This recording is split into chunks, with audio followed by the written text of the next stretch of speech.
여러분 안녕하십니까? 이 복음반 세 번째 시간에 오신 여러분을 환영합니다. 어떻게 제가 첫 번째, 두 번째 전해드렸던 이야기들이 여러분들에게 자신의 인생을 다시 한번 생각해보고 또 하나님께로 돌아가는 하나님을 믿을 수 있는 그 길에 도움이 되었는지 모르겠습니다. 오늘 이 시간도 여러분들이 이 시간을 통해서 우리가 하나님의 말씀을 나누는 동안 하나님이 여러분들의 마음에 많은 은혜와 복을 주실 줄 믿습니다. 오늘 이 세 번째 시간에는 세상 죄를 지고 가는 하나님의 어린 양, 이런 제목으로 한번 이야기를 해보려고 합니다. 제가 어제 첫 번째 시간에 그 사진을 하나 보여드렸는데요. 그 로댕의 생각하는 사람, 혹시 기억나십니까? 예. 원래 그 작품은 로댕이 만든 큰 지옥문이라고 하는 그 작품의 한 부분이었다고 제가 설명을 드렸습니다. 근데 나중에 이게 너무 유명해져 가지고요. 그 부분만 다시 크게 이제 만든 거예요. 그게 현재 우리가 알고 있는 생각하는 사람이라는 작품입니다. 근데 이 프랑스의 조각가인 로댕이 만든 또 다른 아주 유명한 작품이 하나 있어요. 또 다른 작품이 하나 있어요. 자, 그게 뭐냐면요. 여기를 보세요. 칼레의 시민이라고 하는 작품이에요. 칼레의 시민. 자, 이게 무슨 작품이냐면 제가 설명을 좀 드릴게요. 프랑스에 보면은 칼레, 깔레라고 보통 이제 발음을 하는데요. 깔레라고 하는 도시가 있어요. 프랑스에. 근데 이제 이 깔레는 이 영국하고 프랑스 사이에 제일 가까운 도시예요. 여러분 아시는 것처럼 영국은 섬나라잖아요. 일본이 섬나라인 것처럼 이제 영국도 섬나라예요. 그럼 이제 이 영국에서 이제 이 유럽 대륙으로 넘어오는 이제 방법이 뭐 몇 가지가 있어요. 뭐 제일 쉬운 거는, 제일 빠른 거는 비행기 타고 오면 되죠. 비행기 타고 오면 되고. 그 다음에 이제 이 영국하고 프랑스 사이에 해저 터널이 있어요. 해저 터널이 있어요. 이 터널은 이제 자동차는 못 다녀요. 자동차는 못 다니고 기차만 다니거든요. 그러니까 자동차를 운전을 해가지고 가서 그 기차 안에다가 자동차를 실어요. 그러니까 이 기차는 이렇게 보면은 뻥 뚫려 있는 깡통 기차예요. 거기에 자동차를 실어요. 기차가 커가지고 거기 큰 트럭도 실을 수 있어요. 그 기차를 타고 넘어오는 방법도 있고요. 그 다음에는 이제 배를 타고 넘어오는 방법도 있어요. 배를 타고. 그럼 이제 이 영국하고 프랑스 사이에 제일 가까운 도시가 영국은 도버라고 해요. 도버라는 도시가 있고, 그리고 프랑스는 이제 깔레라고 하는 도시가 있어요. 자, 여기를 보세요. 자, 이 지도를 보시면은 이 지도가 저 왼쪽, 오른쪽 편에 있는 게 영국이고, 그 다음에 이 오른쪽 밑에 여기가 프랑스예요. 여기가 이제 깔레라고 하는 도시고요. 그 다음에 여기가 영국의 도버라고 하는 도시예요. 그러니까 영국과 프랑스 제일 가까운 도시예요. 그러니까 도버하고 깔레는요, 직선 거리로 하면은 약 한 40km 정도밖에 안 떨어져 있어요. 그래 이제 배를 타고 가면은 보통 한 2시간 정도 걸려요. 이제 한 2시간 정도 하면 이제 가는 곳인데요. 옛날에 1300년대에 이제 이 프랑스하고 영국 사이에 전쟁이 붙었어요. 그때 이제 이 영국의 왕이 이제 에드워드 3세라고 하는 왕이 프랑스를 점령하려고 이제 침공을 했는데, 프랑스에서 제일 먼저 침공한 도시가 이 깔레예요. 깔레. 제일 가까우니까요. 그러니까 영국에서 이제 배를 타고, 군대를 끌고 배를 타고 건너와서 이제 깔레를 이제 공격을 한 거예요. 영국에서.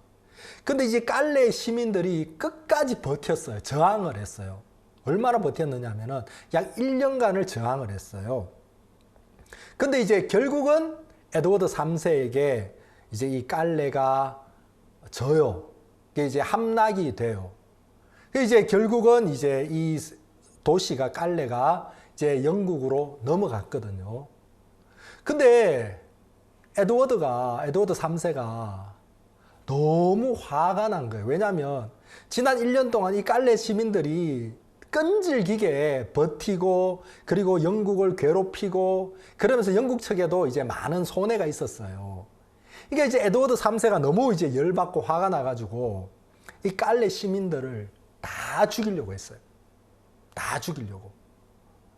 그 이제 전부 다 죽여라. 깔레 사람들 이제 남녀노소를 불문하고 다 죽여라고 명령을 했는데 이제 주변에서 막 이제 왕을 만류를 한 거예요. 아, 왕이여, 그러시면 안 됩니다. 그렇게 하면 안 됩니다. 그러면 이 사람들의 민심을 얻기가 어렵습니다. 왕이여, 자비를 베푸십시오. 그 주변에서 막 만류를 하고 이제 부탁을 해가지고 이제 왕이 에드워드 3세가 마음이 조금 누그러졌어요. 그래서 에드워드가 좋다. 그러면 깔레 사람들 다 죽여라. 이건 취소. 대신에 깔레를 대표하는 사람 6명. 6명을 내놔라. 6명은 내가 본보기로 죽여야 되겠다. 6명을 내놔라. 왕이 그렇게 이야기를 했어요. 그게 이제 깔레 사람들이 좋잖아요. 왜냐하면 다 죽어야 되는데 일단 이제 살려준다 그러니까 좋은데 문제가 뭐냐면은 깔레를 대표하는 사람 6명을 내놓으라고 하는데 누구를 내놓을 거예요? 누구를? 자, 뭐 제비를 뽑아요? 가위바위보를 해요? 누구를 내놓을 거예요? 그래야 어떻게 하지 하고 있는데 그 깔레에서 가장 부유한 사람이 있었어요. 그 사람이 손을 딱 들었어요. 제가 죽겠습니다. 제가 나가서 그동안 이 도시의 은혜를 제가 많이 입었는데, 그래서 제가 이렇게 부유하게 살았는데, 제가 6명 중에 1명이 되겠습니다. 그 도시에서 제일 높은 사람이 손을 딱 드니까, 자원을 해서 죽겠다 그러니까, 그 다음에는 그 도시에서 제일 높은 공무원, 그 다음에 제일 높은 그 학자, 이런 사람들이 막 손을 들고 내가 죽겠다고, 나도 죽겠다고. 그렇게 이제 6명이 딱 선발이 된 거예요. 그래서 이제 그 6명을 이제 꽁꽁 묶어가지고 이제 에드워드 3세한테로 이제 보낸 거예요. 이 6명을. 그래서 이 6명을 이제 묶어서 에드워드 3세한테로 보내는 장면, 그걸 이제 조각으로 만든 게 깔레의 시민이라는 작품이에요. 다시 한번 보세요. 자, 여기 보면은 이게 이제 깔레의 시민이라는 이 사람들이, 이 6명이 그 도시를 위해서 죽으려고 이제 자원해서 나선 사람들이에요. 이 사람들이 이제 가는데 그 에드워드 3세에 왕비가 있었어요. 왕비가 왕에게 부탁을 했어요. 왕이여, 이 사람들도 죽이지 마십시오. 지금 이 왕비가 임신을 한 상태였거든요. 이 사람을 죽이면 내 뱃속에 있는 우리 아기에게 무슨 해가 올 것 같습니다. 이 사람들에게 자비를 베풀어 주십시오. 그래가지고 결국은 이제 에드워드 3세가 이 6명도 살려주었어요. 죽이지 않고 살려주었어요. 그 6명을 이제 기념하기 위해서 로댕이 만든 작품이 이 깔레의 시민이라는 작품이에요. 자, 근데 제가 왜 여러분들에게 이 작품을 보여드리고 있느냐면요. 보세요. 이 6명은 이 시를 구원한 영웅들이에요. 그렇죠. 이 시를 구원한 이제 히어로, 영웅, 구원자들이에요. 근데 이 사람들은 묶여가지고 끌려가는 이 사람들의 실제 모습을 보면은 너무 고통스러워하고, 너무 두려워하고, 너무 안타까워하고, 이제 그런 모습인 거예요. 그러니까 우리가 흔히 생각하는 영웅, 그 어벤져스 영화에 나오는 그런 영웅들의 모습이 아니고 두렵고 고통하는 이제 그런 모습을 하고 있는 거예요. 그러니까 이제 이 로댕이 이 도시를 구원한 구원자를 영웅으로 표현한 게 아니고 아주 막 멋있고 의리의리하고 화려하고 이렇게 표현한 게 아니고 우리 일반인들과 별로 다를 게 없는 그런 사람이었다.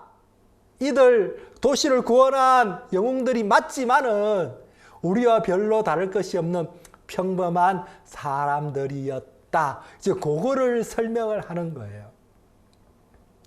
제가 이제 이 앞에 가서 이제 이 작품을 이제 여러 번 봤는데요. 제가 이제 프랑스를 갈 때마다 영국 있으니까 프랑스 자주 가요. 자주 가는데 갈 때마다 이제 배를 타고 갈 때가 많아요. 왜냐하면 기차는 비싸요. 기차 타고 가면은 비싸요. 빠른데 아주 빨라요. 기차가 제일 빠르거든요. 비행기보다도 빨라요. 그러니까 런던에서 파리까지 이제 기차 타고 가면 2시간만 하면 가요. 그러니까 제일 빠른데 비싸요. 근데 배는 조금 느리긴 느린데 싸거든요. 그래서 이제 배 타고 자주 가요. 배 타고 가면은 항상 내리는 곳이 이 깔레라는 도시예요. 그러면 이제 깔레를 이제 도시를 지나오는데 그 도시 중앙에 이제 이 동상이 있어요. 자, 이 깔레 시민, 이 로댕의 작품을 볼 때마다 이제 그 생각이 나요.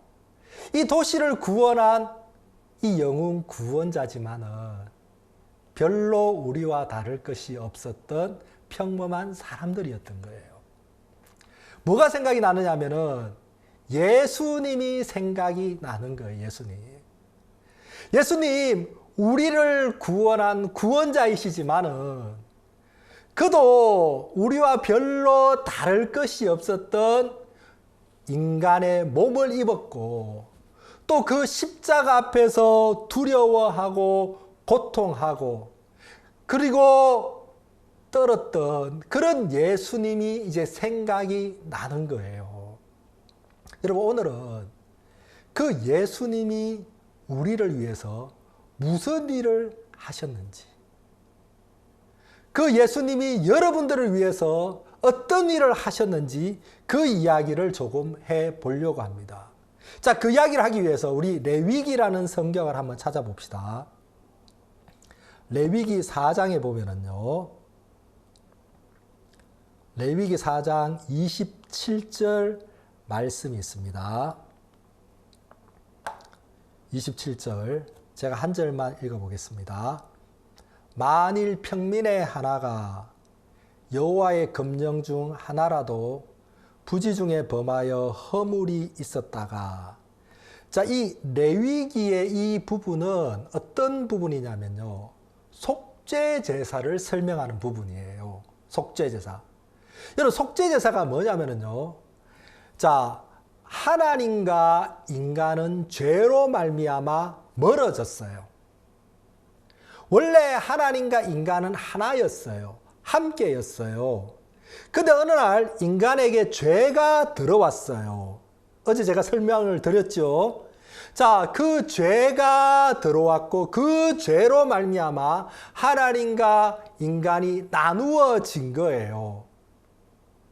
마치 북한과 남한이 나누어진 것처럼 원래 북한, 남한 이런 거 없었잖아요. 그죠? 원래 그냥 하나의 한국이었어요. 근데 어떤 정치적인 이유, 뭐 여러 가지 사정으로 말미암아 북한, 남한 나누어진 것처럼 그래서 이제는 서로 왕래를 못 하잖아요. 못 가잖아요.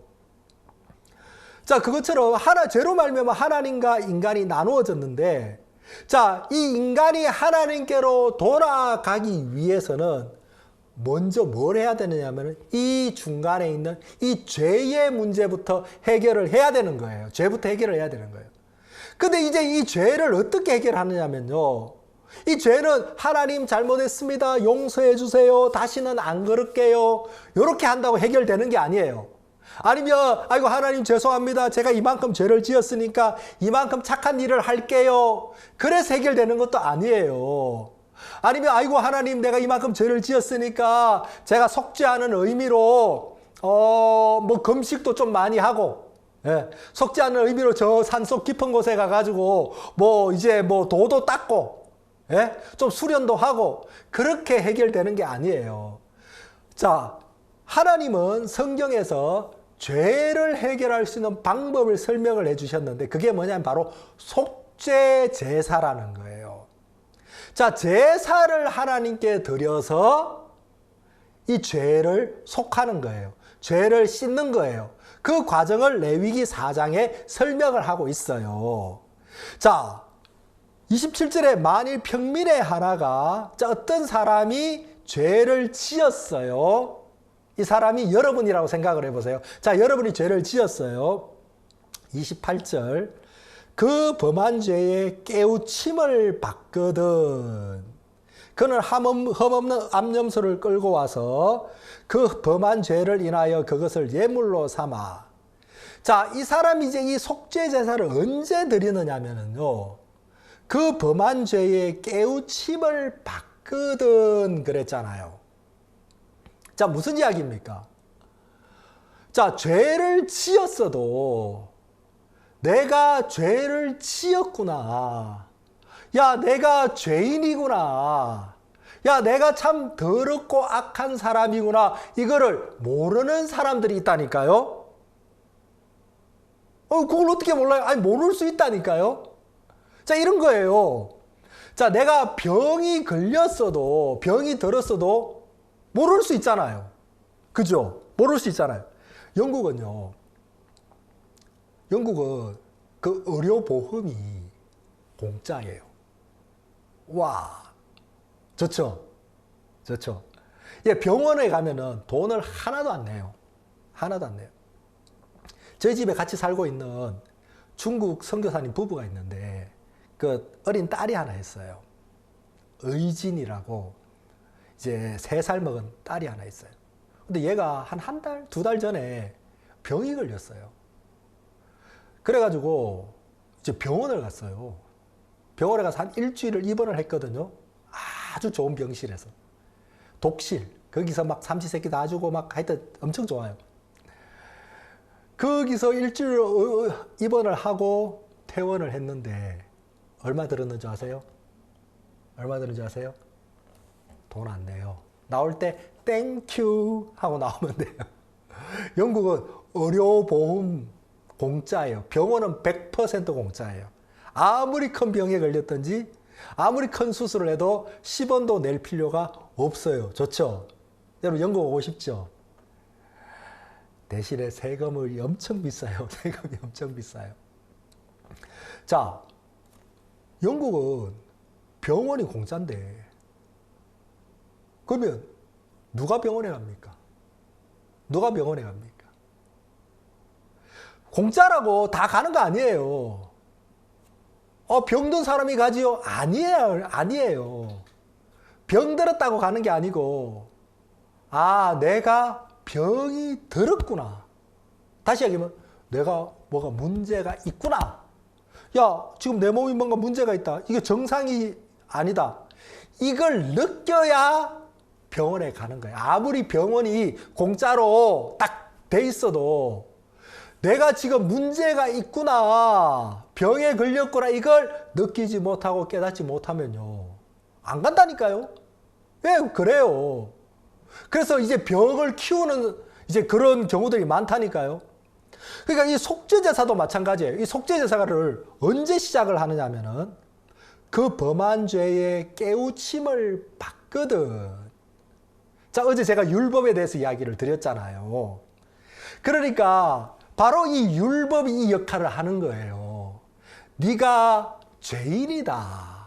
너는 그래서 이 죄를 이길 수가 없다. 죄를 지을 수밖에 없다. 너는 이렇게 죄를 지어왔다. 요걸 가르쳐 주는 게 바로 율법이 하는 일이에요. 자, 그래서 이제 죄를 깨우쳤어요. 그럼 그 다음에 어떻게 합니까? 아이고, 하나님 잘못했습니다. 용서해 주세요. 그렇게 하라 그랬습니까? 아니죠. 그는 흠없는 암염소를 끌고 오라고 되어 있습니다. 자, 여기 보세요. 예, 이 사람이, 자, 저 빨간 옷을 입고 있는 저 사람이 죄를 지었어요. 죄를 깨우쳤어요. 그러고 나면은 이제 이 암염소를 끌고 오는 거예요. 어디로 옵니까? 제사장에게로 오는 거예요. 제사장에게로. 제사장, 그 제사장이 제사를 드리는 성막, 성전으로 이제 이 암염소를 끌고 오는 거예요. 자, 끌고 왔어요. 그러면 끌고 왔으면 그 다음에 뭘 합니까? 레위기 4장 29절. 그 속죄제 희생의 머리에 안수하고 뭘 하라 그랬어요? 속죄제 머리에 희생에 안수를 하라는 거예요. 이렇게 손을 딱 얹으라는 거예요. 자, 왜 손을 얹으라고 이야기합니까? 왜 안수를 하라고 이야기합니까? 예, 안수를 할 때에 이 사람에게 있던 죄가 이 염소에게로, 암염소에게로 어떻게 됩니까? 넘어간다는 거예요. 원래는 죄가 어디에 있었죠? 예, 이 사람에게 있었어요. 근데 머리에 손을 딱 얹는 순간에 이 염소에게로 죄가 넘어갔어요. 그러면 이 사람은요, 이 죄가 없어져 버린 거죠. 그럼 이제 이 죄를 넘겨받은 염소는 어떻게 합니까? 어떻게 합니까? 그 속죄제 희생의 머리에 안수하고 그 희생을 번제소에서 잡을 것이요. 자, 손을 얹고 그 다음에 이 사람이 이 염소를 죽여요. 죽여요. 자, 죽이고 나면 이제부터 제사장이 나와가지고 이제 피를 받고 각을 떠요. 보통 6등분으로 나눠요. 목, 그 다음에 다리 4개, 몸통 해가지고 6등분으로 나누고 배를 갈라서 내장을 끄집어내가지고 다 씻어요. 그리고 그 조각들을, 염소의 조각들을 어떻게 합니까? 저 보이시죠? 그림에. 불타는, 저걸 이제 번제단이라고 이야기하거든요.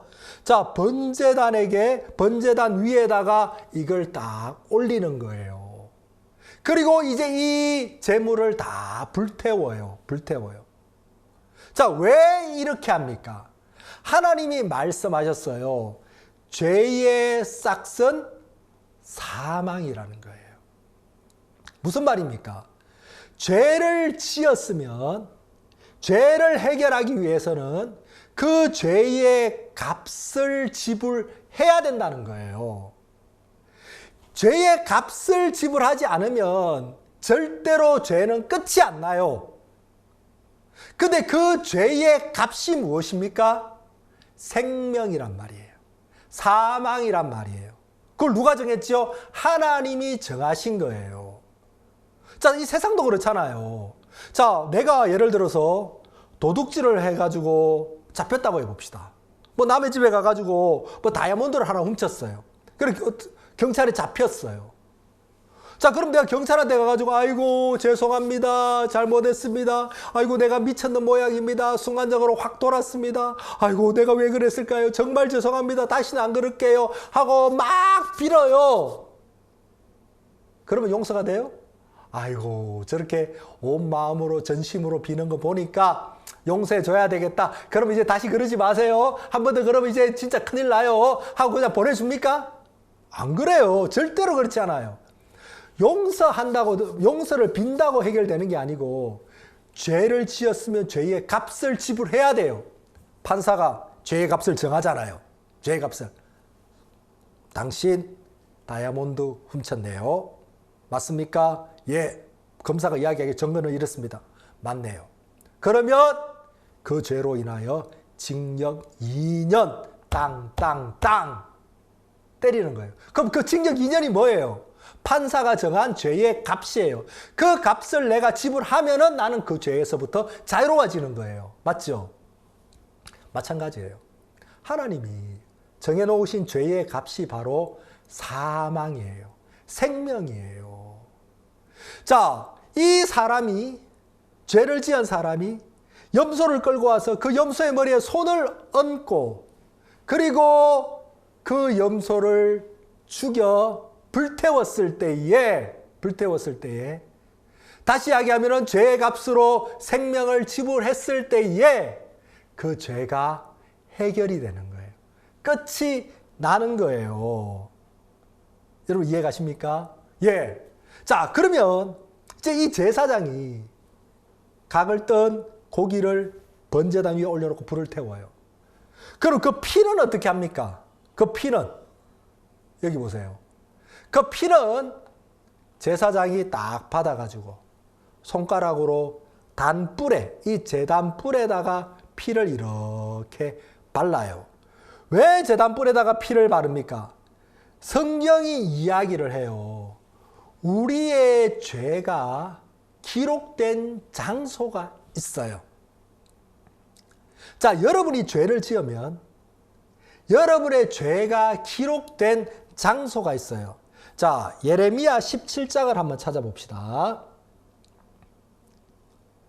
구약성경 예레미야 17장 1절에 보면은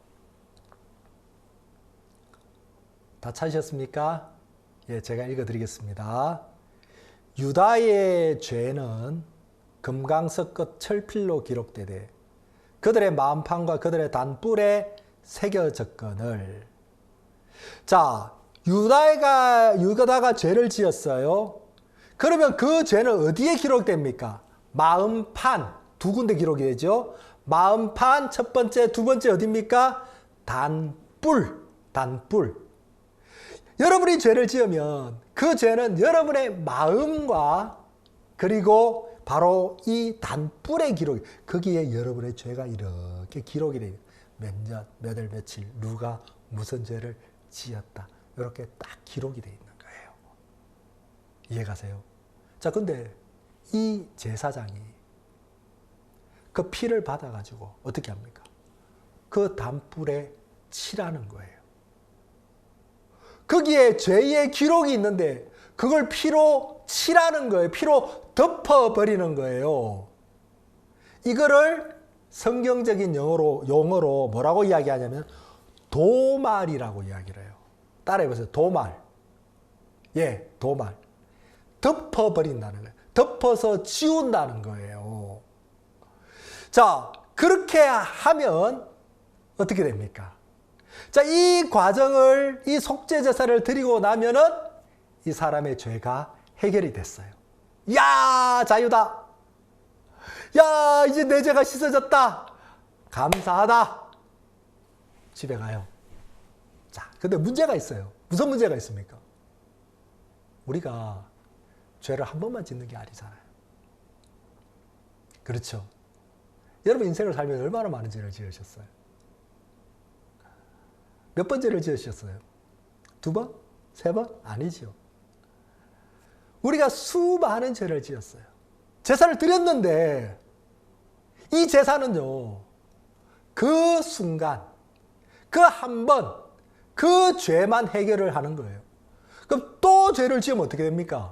또 죄를 지으면 또 제사를 드려야 되는 거예요. 그럼 또 염소를 끌고 와가지고 머리에 손을 얹고 또 죽이고 각을 뜨고 번제단에 올려서 불태우고 피를 받아가지고 단뿔에 바르고 이 과정을 또 지나야 되는 거예요. 그러니까 이게 끝이 없어요. 끝이 없어요. 이거는 불완전한 방법이에요. 이 방법으로는 우리의 죄가 해결이 안 되는 거예요. 근데 하나님이 왜 이걸 가르쳐 주셨느냐면은 결국 이것은 이 방법으로는 우리의 죄를 씻을 수 없지만 하나님은 이것을 통하여서 우리에게 뭔가를 가르쳐 주고 싶은 게 있어요. 그게 뭐냐면은 어떻게 예수님이 우리의 죄를 온전하게, 완전하게 해결하실 것인지를 가르쳐 주시는 거예요. 자, 요한복음 1장으로 한번 가봅시다. 요한복음 1장 29절에 보면은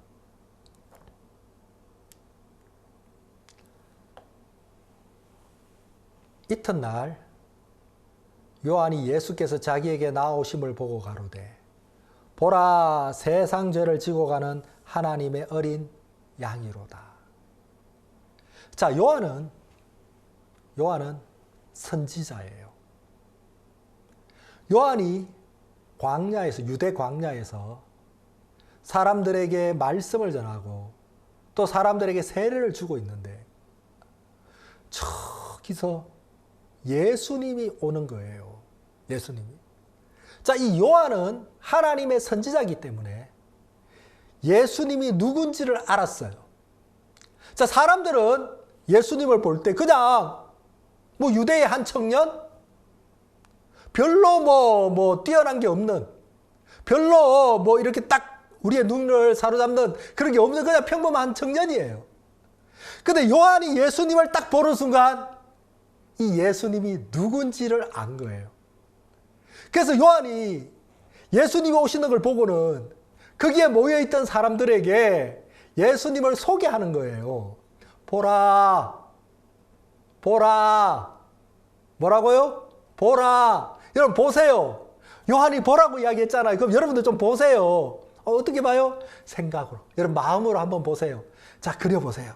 요한이 요단강에 있고 많은 무리들에게 말씀을 전하고 있는데 저쪽에서 예수님이 요한 쪽으로 뚜벅뚜벅 걸어오고 있어요. 근데 요한이 보라고 외치는 거예요. 자, 요한을 보고 있던 사람들이 일제히 어디를 하고 요한이 가리키는 방향으로 눈을 딱 돌려요. 누구예요? 예수님이에요. 그냥 자기들 눈에는 평범한 유대의 한 청년이 오고 있는데 그 예수님을 보고 요한이 뭐라고 이야기합니까? 보라, 세상 죄를 지고 가는 하나님의 어린 양이로다. 자, 요한이 예수님을 보고 어린 양이래요. 여러분, 양 그러면 뭐가 생각이 납니까? 양 그러면. 여러분, 영국 하면 뭐가 생각이 나세요? 영국 하면. 영국? 여왕? 그리고 프리미어리그 축구, 손흥민? 그리고 또 뭐 있죠? 버킹엄 궁전? 제가 한 몇 년 전이었던 것 같아요. 한국에서 손님이 한 분 오셔가지고 런던 구경을 시켜드린다고 이제 모시고 그 런던 중앙에 버킹엄 궁전이 있어요. 여왕님이 살고 있었. 지금은 뭐 여왕님 돌아가시고 찰스가 왕이 됐죠. 근데 그때 이제 여왕님이 살아 계셨을 때예요. 그 여왕님이 살고 있는 궁전을 들어갔어요. 자, 여기가 궁전입니다 하고 제가 딱 보여드리니까 그분이 그러시더라고요, 저한테. 이야, 여기가 그 유명한 버거킹이에요 그러더라고. 그래서 제가 아니요 하려고 하다가 너무 무안해 하실 것 같아요. 예, 맞습니다. 여기가 그 유명한 버거킹입니다. 여러분, 거기는 버거킹이 아니고 버킹엄입니다. 버킹엄. 자, 버킹엄. 예, 영국 런던 하면 보통 그런 게 생각이 나죠. 여러분, 양 그러면 뭐가 생각이 나요? 양 그러면 부드럽다, 온순하다, 따뜻하다, 그런 생각이 나십니까? 성경에서 양 무슨 뜻입니까? 바로 속죄 제물이라는 뜻이에요. 하나님의 어린 양, 하나님이 우리를 위해 준비하신 제물이라는 뜻이에요. 예수님은 바로 하나님이 여러분의 죄를 위하여, 여러분과 나, 이 세상 모든 인류의 죄를 위하여 준비하신 속죄 제물이라는 거예요. 그게 바로 하나님의 어린 양이라는 뜻이에요. 자, 근데 그 하나님이 준비하신 속죄 제물이신 하나님의 어린 양이신 예수님이 지금 세상 죄를 지고 간다는 거예요. 뭘 지고 간다고요? 뭘 지고 간다고요? 세상 죄를요. 여러분, 구약시대의 양은 한 개인의 죄를 졌어요. 그죠? 구약시대의 양은 그 한 번의 죄를 해결했어요. 그러나 하나님이 우리를 위하여 준비하신 예수 그리스도는 어떤 특정한 사람이나 특정한 시간, 특정한 사건이 아닌 이 세상 모든 사람, 모든 시간, 그것을 위하여 준비된 속죄 제물이란 말입니다. 그 말이 세상 죄라는 거예요. 세상의 처음부터 세상의 끝까지 이 모든 죄를 예수님이 짊어지셨다는 거예요. 그럼 여러분 생각을 해보세요. 만약 예수님이 세상 죄를 짊어지셨다면 여러분의 죄는요? 여러분의 죄는요? 자, 세상 처음부터 끝까지 이 모든 죄 안에 여러분의 죄는 들어갑니까? 안 들어갑니까? 잘 안 들립니다. 다시 한번 이야기해 보세요. 여러분의 죄는 포함이 됩니까? 안 됩니까? 예, 맞습니다. 포함이 됩니다. 됩니다. 예수님이 세상 죄를 지고 가셨다면 여러분이 태어나서 여러분이 죽을 때까지 여러분이 태어나서 지금까지 그것뿐만이 아니고 지금부터 앞으로 죽을 때까지 그 모든 죄도 예수님이 짊어지셨다는 거예요. 짊어지셨다는 거예요. 그걸 어떻게 알아요? 예, 물론 죄는 눈에 안 보입니다. 우리가 눈으로 볼 수 없고 손으로 만질 수 없습니다. 그렇지만 우리가 어떻게 압니까? 성경에 그렇게 기록이 되어 있습니다. 하나님의 말씀에 그렇게 기록이 되어 있습니다. 우리는 하나님의 말씀을 믿는 겁니다.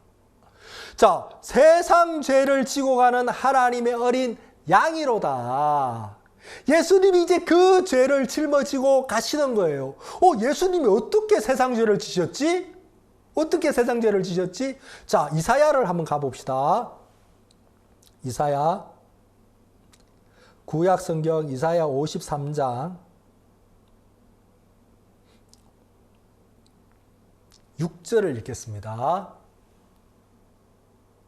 우리는 다 양 같아서 그릇 행하여 각기 제 길로 갔거늘 여호와께서는 우리 무리의 죄악을 그에게 담당시키셨도다. 예, 이 말씀에 보면은 우리가 한 일이 있고 하나님이 하신 일이 있어요. 자, 우리는 뭘 했어요? 우리는 다 양 같아서 그릇 행하여 각기 제 길로 갔어요. 무슨 이야기입니까? 우리는 어제 첫째 시간에 제가 말씀드렸죠.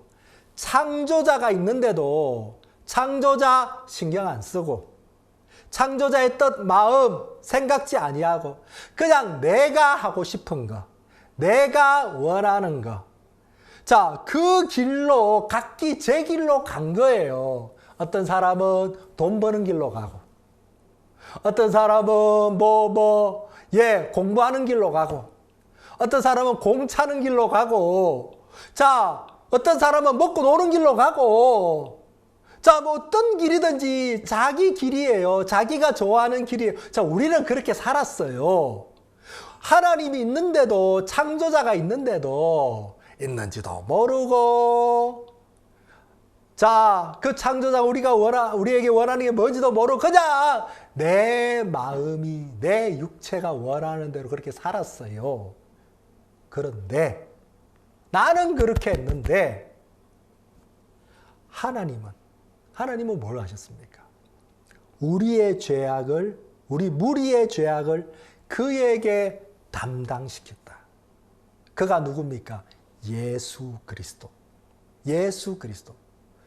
우리의 죄를 예수님에게 넘겼다는 거예요. 누가요? 하나님이 말입니다. 그럼 우리의 죄가 어디에 가 있습니까? 예수 그리스도에게로 담당 지워졌다는 거예요. 넘어갔다는 거예요. 그러면 내 죄의 담당자가 누굽니까? 여러분입니까? 아닙니다. 여러분의 죄, 여러분이 죄를 지었습니다. 여러분이 나쁘게 살았습니다. 여러분이 악하게 살았습니다. 여러분이 하나님을 무시하고 자기 길을 걸어왔습니다. 그렇지만 이 죄의 담당자는 내가 아닌 거예요. 왜? 우리는 해결할 만한 힘이 없어요. 해결할 만한 힘이 없어요. 하나님은 예수님에게 담당을 시킨 거예요. 예수님에게 죄가 넘어간 거예요. 보라, 세상 죄를 지고 가는 하나님의 어린 양이로다. 예수님이 우리 죄를 지고 가신 거예요. 어디로 가셨습니까? 예수님이 우리 죄를 지고 어디로 가셨습니까? 이 땅에서 약 3년 반 동안 공생애를 걸어가시다가 예수님 마지막 종점은 어디였습니까? 십자가였습니다. 십자가로 올라가셨습니다. 자, 왜 예수님이 십자가에 올라가셨습니까? 왜 예수님이 십자가에서 피를 흘리셔야 합니까? 왜 예수님이 죽으셔야 합니까? 여러분, 구약시대 속죄제사에서 왜 암염소가 피를 흘리고 죽어야 합니까? 암염소가 뭘 잘못했습니까? 암염소 자체는 잘못한 게 없었습니다. 그렇지만 그 죄인의 죄를 넘겨받으면서 이 암염소는 죽어야만 했습니다. 예수님이 왜 죽어야 했습니까? 예수님이 뭘 잘못하셨습니까? 예수님 바로 여러분과 나의 죄를 넘겨받으신 거예요. 세상 죄를 지신 거예요. 여러분 모두의 죄를 지신 거예요. 그리고 십자가에 올라가셨어요. 십자가에서 피를 흘리셨어요. 예수님이 십자가에서 마지막으로 하신 말씀이 있습니다. 무엇입니까? 요한복음 19장을 한번 찾아보겠습니다. 30절입니다. 예수께서 신 포도주를 받으신 후 가라사대 다 이루었다 하시고 머리를 숙이시고 영혼이 돌아가시니라. 자, 예수님이 십자가에서 마지막으로 하신 말씀이 무엇입니까? 다 이루었다. 제가 영어 한번 해볼까요? It is finished. It is finished. 발음이 괜찮은가요? 다 이루었다. 뭘 다 이루셨습니까? 당신이 이 땅에 오셨던 이유, 우리를 구원하는 일, 우리의 죄를 깨끗게 하시는 일, 그 일을 다 이루셨다는 거예요. 누가요? 예수님이. 어디에서요? 십자가에서. 예수님이 죽으셨습니다. 무덤에 묻히셨습니다. 3일 만에 다시 살아나셨습니다. 부활하셨습니다. 죄의 값을 지불하고 다시 살아나신 겁니다. 여러분 모두의 죄의 값, 죄의 싹은 사망, 그 죄의 싹이 예수 그리스도의 죽음으로 말미암아 지불이 되어졌다는 겁니다. 그래서 더 이상 나는 내 죄의 싹을 지불할 필요가 없다는 것입니다. 더 이상 나는 내 죄로 인하여 심판을 받아야 될 필요가 없다는 것입니다. 왜? 예수님이 심판을 받으셨기 때문입니다. 제가 주일학교 때 배웠던 주일학교 찬송이 있습니다. 한번 불러볼까요? 심판이 나에겐 없네, 주의 피 내 죄 가리네, 예수님 날 위해 돌아가셨으니 심판이 나에겐 없네. 아멘. 예수님께서 내 심판을, 내 죄의 값을 지불하신 거예요. 어디에서요? 십자가에서요. 여러분 제가 처음에 보여드렸죠. 그 깔레의 시민, 그 도시를 구원한 그 6명의 영웅들. 도시를 구원한 영웅들이지만 그들의 모습은 그렇게 영웅스럽지는 않았어요. 여러분, 우리를 구원하신 예수 그리스도이시지만은 그분의 모습은 그렇게 영웅스럽지는 않았어요. 아니, 오히려 비참했어요. 찢겨졌어요. 고난을 받으셨어요.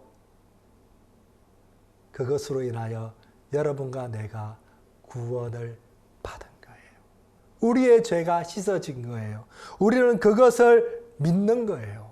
제가 이야기를 한번 해볼게요. 자, 이 그림을, 사진을 한번 보세요. 이게 이제 스위스라는 나라의 사진인데요. 여러분 혹시 스위스 가보셨습니까? 스위스? 예, 아주 아름다운 나라예요. 진짜 여러분 스위스에 가보시면 금방이라도 어디선가 알프스 소녀 하이디가 뛰어나올 것만 같은 아주 아름다운 나라예요. 스위스는 이게 나라의 대부분이 산, 그리고 그 다음에 호수로 이제 이루어져 있어요. 평지가 이제 별로 없어요. 평지가 별로 없어요. 그래서 뭐 지금은 스위스가 이제 뭐 관광, 그리고 정밀 산업, 뭐 시계, 스위스 시계 유명하잖아요. 이제 이런 것들로 해서 아주 부유한 나라, 전 세계에서 가장 잘 사는 나라 중에 하나가 됐는데, 옛날에는 스위스가 정말 유럽에서도 가난한 나라였어요. 그래서 이제 스위스 사람들이 이제 먹고 살 방법이 없는 거예요. 농사를 못 지어요. 농사를 지을 땅이 없어요. 왜냐하면 나라의 대부분이 산이고 그 다음에 호수고, 그러니까 농사를 지을 만한 땅이 이제 별로 없어요. 그래서 이제 이 스위스 사람들이 옛날에는 주로 이제 뭘 했느냐 하면은 이제 다른 나라에 용병으로 많이 팔려갔어요. 용병. 여러분 용병이 뭔지 아시죠? 이제 돈을 받고 고용된 군인이에요. 자, 우리나라는 또 군인이 있잖아요. 근데 군인은 이제 우리나라 사람들이 이제 우리나라를 지키기 위해서 이제 가서 이제 군 복무를 해요. 근데 용병은 그 나라 사람도 아니지만은 돈을 받고 이제 고용이 된 거예요. 그래서 스위스 사람들이 이제 아주 힘이 좋아요. 빠르고. 왜냐하면 이게 어려서부터 산을 많이 타고 다녔기 때문에 다리도 튼튼하고 빠르고 건강하고 힘이 세고, 그래가지고 다른 나라에 용병으로 많이 팔려갔어요. 스위스 루체른이라고 하는 도시가 있는데요. 그 루체른이라는 도시에 가면은 아주 유명한 이제 조각상이 하나 있어요. 자, 여러분 여기를 보세요. 이제 여기 이 조각상이 루체른의 사자상이라고 하는 조각상이에요. 루체른의 사자상. 누구는 이렇게 이야기해요. 전 세계에서 가장 슬픈 조각이다. 이렇게 이야기를 해요. 슬픈 조각이다. 이게 왜 슬프지? 여러분 하나도 안 슬프시죠? 근데 이야기를 듣고 나면 조금 슬퍼질 수도 있어요. 자, 조금 더 확대해서 볼까요? 이제 이 절벽을 깎아가지고, 바위로 된 절벽인데요. 그 절벽을 깎아가지고 거기다가 이제 사자를 조각을 해놨어요. 절벽에다가. 근데 사자를 보면은 사자가 지금 창에 찔렸어요. 그죠?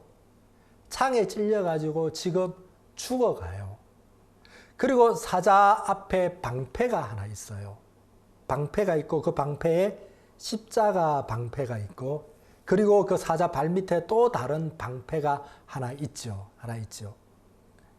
자, 이게 무슨 의미를 가지고 있는 조각상이냐면요. 1700년 말에 프랑스에서 혁명이 일어났어요.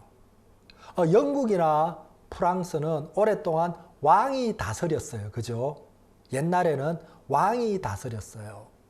근데 이제 이 왕이 다스리는 그 시대가 끝이 나고, 이제 공화정, 그러니까 대통령, 아니면 뭐 수상, 이렇게 민주주의로 넘어오는 그 과정 중에서 이제 프랑스하고 영국하고 차이가 나요.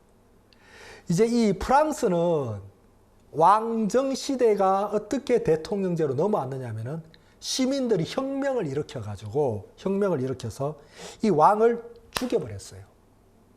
그때 이 왕이 루이 16세예요. 루이 16세.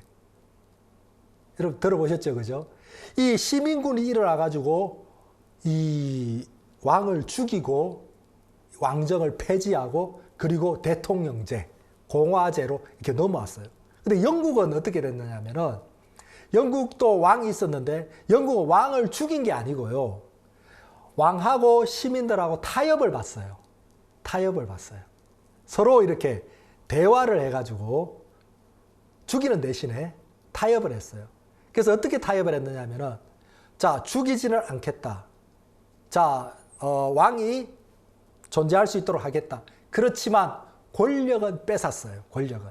그래서 이제 영국 왕은 이제 군림하지만 다스리지는 않는다. 이제 아주 유명한 말이에요. 자, 그 위치는 있지만 다스리지는 않아요. 다스릴 힘이나 권력은 없어요. 그래가지고 이제 서로 타협을 한 거예요. 그래서 이 타협하는 그 과정, 거기서 뭐가 출발해요? 민주주의가 출발을 해요. 민주주의가. 그래서 보통 영국을 민주주의가 출발한 나라 이렇게 이야기하거든요. 왕과 시민이 서로 대화를 해가지고 이제 타협을 했어요. 자, 어쨌든 1700년대 말에 프랑스 대혁명이 일어났어요. 시민군들이 일어나가지고 이제 왕을 죽이려고 이제 왕궁으로 쳐들어간 거예요. 그러니까 이제 왕을 지키고 있는 군대가 있잖아요. 군대가. 이 군대들이 보니까 안 되겠거든. 시민들이 너무 많아요. 여기 있다가는 죽을 것 같아. 그래서 프랑스 군인들이 다 도망갔어요. 마지막으로 이 루이 16세를 지키고 있던 군인들이 누구냐면 바로 스위스 용병들이었어요. 스위스 용병들. 자, 프랑스 왕실에서 이제 돈을 주고 용병들 700명인가 800명인가를 고용을 해가지고 이 용병들이 딱 마지막으로 이 왕을 지키는 거예요. 시민군들이 이제 쳐들어와가지고 이야기를 했어요. 야, 너희들은 프랑스 사람도 아니잖아. 너희들은 스위스 사람이고 용병들이잖아. 자, 너희들 죽는다, 여기 있으면. 그 700~800명으로 그 수만의 시민군들을 이길 방법이 없어요. 죽어요. 그러니까 시민군들이 이야기를 했어요. 자, 길을 열어줄 테니까 가라, 너희들은. 너희들은 프랑스 사람도 아니고 단지 돈 벌려고 여기 와 있는 거니까 그냥 가라. 왕도 루이 16세도 이야기를 했어요. 고맙다, 지금까지 내 곁에 있어줘서. 지금까지 해준 것만 해도 충분하다. 이제 너희들 목숨을 위하여, 생명을 위하여 가라. 왕도 가라고 이야기했어요. 근데 시민군들이 이 스위스 용병들이 뭐라고 이야기하느냐면은, 우리는 그렇게 못한다는 거예요. 자, 여기 보세요. 이제 이 프랑스 혁명의 이제 장면이에요. 우리는 그렇게 못한다는 거예요. 왜? 자, 우리가 지금 만약 여기서 우리 생명을 위해서 도망을 간다면 누가 우리 스위스 용병들을 신뢰할 수 있느냐? 또 누가 다시 우리를 고용해 주겠느냐? 그러면 우리 후손들은 뭘 먹고 사냐? 우리 후손들. 우리는 계속 이 일 해야 되는데 우리가 그 신뢰를 잃어버린다면, 야, 스위스 용병들 내가 돈 주고 고용했더만 결국 어려워지고 저거들 죽게 생겼으니까 다 도망가더라. 자, 그렇게 신뢰를 잃어버린다면 누가 우리 후손들을 다시 용병으로 고용해 주냐? 우리는 그렇게 못한다. 우리는 죽더라도 여기서 싸우다가 루이 16세 왕을 지키다가 우리는 죽을 거다. 그래가지고요, 이 스위스 용병들이 끝까지 저항을 해요. 그 자리에서 다 죽었어요. 단 한 명도 남김없이 다 죽었어요. 그 스위스 용병들의 죽음을 기리기 위해서 그 스위스 루체른이라고 하는 도시에 그 사자상을 만들어 놓은 거예요. 그 사자가 창에 찔려가지고 죽어가요. 그 발밑에는 스위스 용병을 상징하는 그 방패. 그걸 발 한 발로 지키고 보호하면서 거기서 죽어가는 거예요. 그러면서 이 스위스 용병에 대한 신뢰를 얻은 거예요. 유럽의 모든 나라, 특히 모든 나라의 왕들이 스위스 용병들을 신뢰하게 된 거예요. 야, 이 사람들은 끝까지 지키는구나. 자기가 죽더라도 우리를 지키는구나. 그래가지고요, 비싸요, 용병들은. 다른 나라 용병들에 비해서 비싼데도 돈을 더 주고라도 스위스 용병들을 고용을 하는 거예요. 여러분, 지금 이태리에 가면은 그 바티칸 있잖아요. 교황이 살고 있는 그 바티칸. 그 바티칸은 전 세계에서 가장 작은 나라라고 이야기하잖아요. 예, 거기는 사람이 얼마 안 돼요. 그래, 군인이 없어요. 군인을 할 만한 사람이 없어요. 그 군인을 어떻게 하냐? 군인을 고용을 해요. 여러분, 바티칸 군인들이 누군지 아세요? 교황을 지키는 군인들이 누군지 아세요? 스위스 용병들이에요. 지금도요. 지금도. 왜 스위스 용병이냐? 그때 얻은 그 신뢰. 그래서 지금도 이 스위스 용병들을 신뢰하는 거예요. 여러분, 그때 프랑스 대혁명, 시민군들이 쳐들어왔을 때 만약 그들이 도망을 갔다면 누가 신뢰를 합니까? 그들은 후손들을 위하여 자기의 생명을 포기한 거예요. 자기 생명을 버린 거예요. 그 덕분에 그 후손들은 대대로 용병으로 살아갈 수 있었고 지금도 그 신뢰 위에 살아가고 있는 거예요. 여러분, 예수 그리스도가 여러분과 나를 위해서 한 일이 그와 같단 말입니다. 자, 여기를 보세요. 예수 그리스도가 십자가에 죽으셨어요. 예, 별로 아름다운 모습은 아니에요. 그렇죠? 아니, 오히려 가장 비참하고, 예, 피를 흘리고, 채찍에 맞고 찢어지고, 정말 벌거벗겨져 있고, 가장 부끄럽고, 가장 비참한 모습이에요. 맞습니다. 그렇지만 그 깔레 시민들처럼, 예, 그 스위스 용병들처럼 그 예수 그리스도의 죽음은 바로 여러분과 우리 모두 세상의 죄를 위한 죽음이란 말입니다. 여러분, 예수님을 믿는다는 것은 바로 이걸 믿는 거예요. 하나님을 믿는다는 것은 바로 이걸 믿는 거예요. 이걸 믿을 때에, 야, 그렇다면, 야, 예수님이 그렇게 죽으셨다면은 이제 내 죄의 값도 다 지불이 되었고, 내 죄도 이제 끝이 났구나. 그럼 이제 나는 괜찮구나. 나는 이제 깨끗해졌구나. 나는 죄에서 벗어났구나. 이것을 우리가 믿는 거예요. 믿는 거예요. 예, 맞습니다. 여러분들이 한 것은 아무것도 없습니다.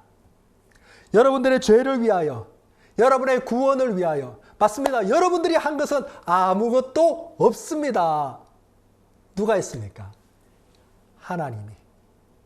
예, 그 아들 예수님을 통하여 하셨습니다. 자, 에베소서에 있는 말씀을 찾아보겠습니다. 2장 8절. 너희가 그 은혜를 인하여 믿음으로 말미암아 구원을 얻었나니 이것이 너희에게서 난 것이 아니요 하나님의 선물이라. 여러분, 구원이라는 것은 선물이에요. 선물. 여러분, 선물은 뭡니까? 돈을 주고 가져오면 그건 선물이 아니에요. 그죠? 선물이 아니에요. 선물은 돈을 주지 않고 값 없이, 대가 없이 주어지는 게 선물이에요. 자, 구원은 하나님의 선물이에요. 근데 이 선물을 우리가 어떻게 받느냐면은 은혜를 인하여 믿음으로 말미암아 구원을 얻는다고 되어 있죠. 예, 구원을 얻기 위해서는 두 가지 조건이 필요해요. 첫 번째, 은혜. 두 번째, 믿음이라는 거예요. 자, 은혜라는 게 무슨 뜻이냐면요. 은혜라는 말은 나와 상관없이, 나는 아무 자격이 없는데 되어진 거예요. 무슨 얘기냐면 하나님이 예수 그리스도를 통하여 2000년 전에 여러분과 나의 우리 모두의 죄를 다 해결하신 거예요.